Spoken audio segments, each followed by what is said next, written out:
Merhaba arkadaşlar. GSM iletişimde iPhone 12 ekran değişimi yapacağız.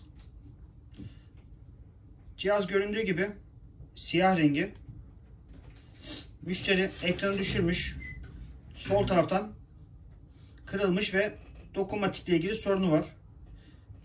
1, 2, 3, 4 kısmı basıyor ama 4'ten sonrası alt kısmı dokunmatikte sorun var. Basmıyor.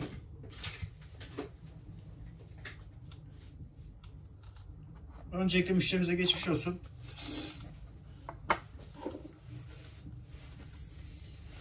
Şimdi hep birlikte ekran değişimi nasıl yapılır, nelere dikkat edilir, bunları göstereceğiz.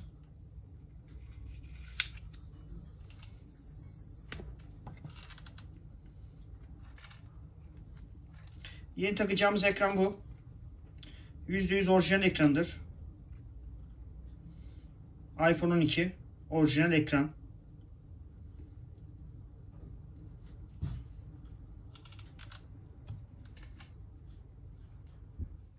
Şimdi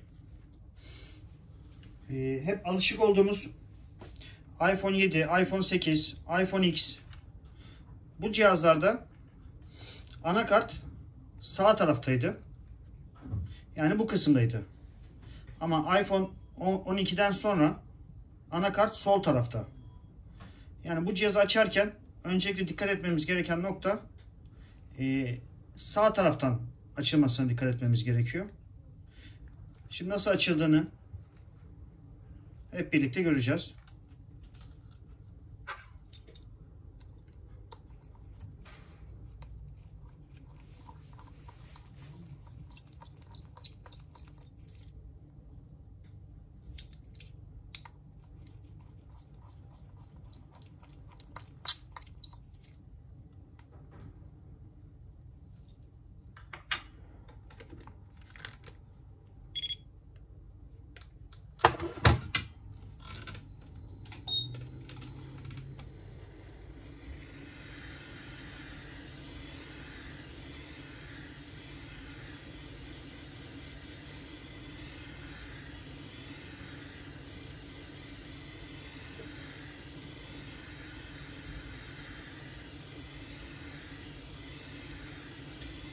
Şimdi ekranın altında bulunan sıvı bandı olduğu için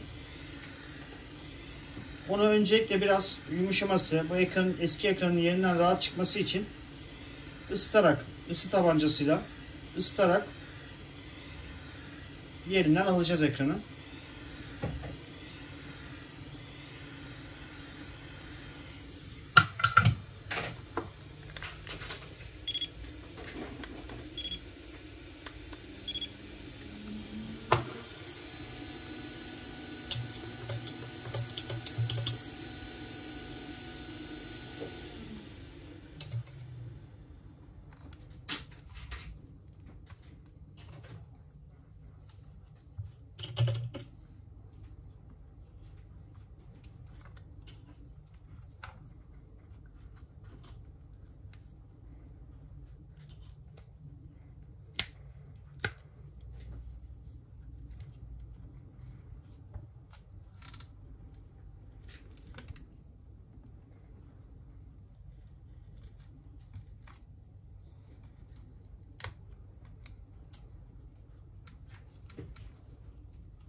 Bakın gördüğünüz gibi anakart burada.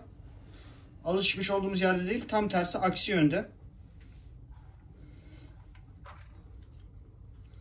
Her zaman dediğimiz gibi öncelikle vidaların hepsinin çıkan vidanın aynı yere takılması. İkincisi, herhangi bir işlem yapmadan önce cihazdaki akımı, bataryasının soketini çıkartmamız. Cihazda herhangi bir kısa devre vesaire herhangi bir sorun oluşmaması için.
iç kulaklık Face ID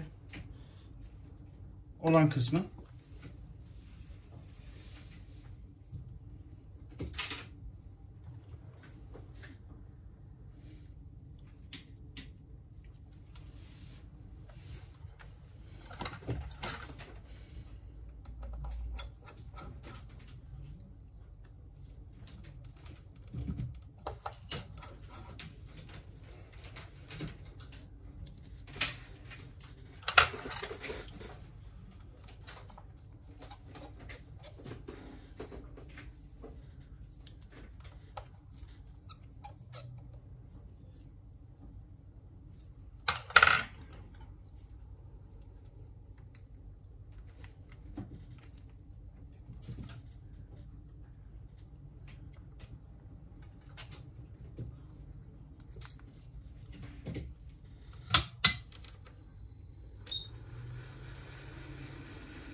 Normalde iPhone X'te, XS, XS Max, 11, 11 Pro'da True Tone'u tekrar eski ekrana aktarmamız gerekiyor.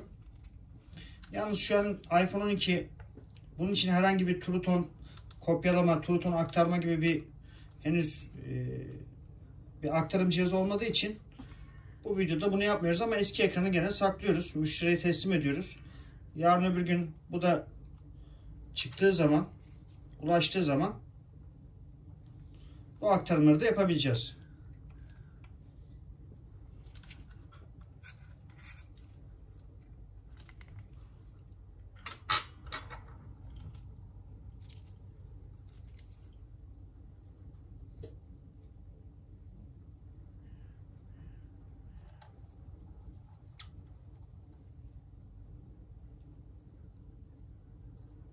Diğer ekrandan sökmüş olduğumuz bu iç kulaklık flexini yeni ekrana montajlıyoruz.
Ekran değişimimiz gerçekleşti.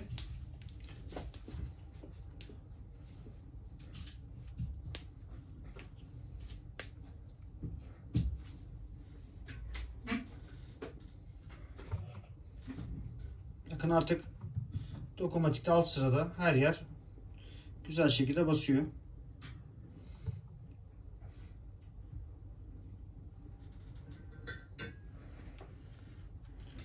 Bizi izlediğiniz için teşekkür ederiz.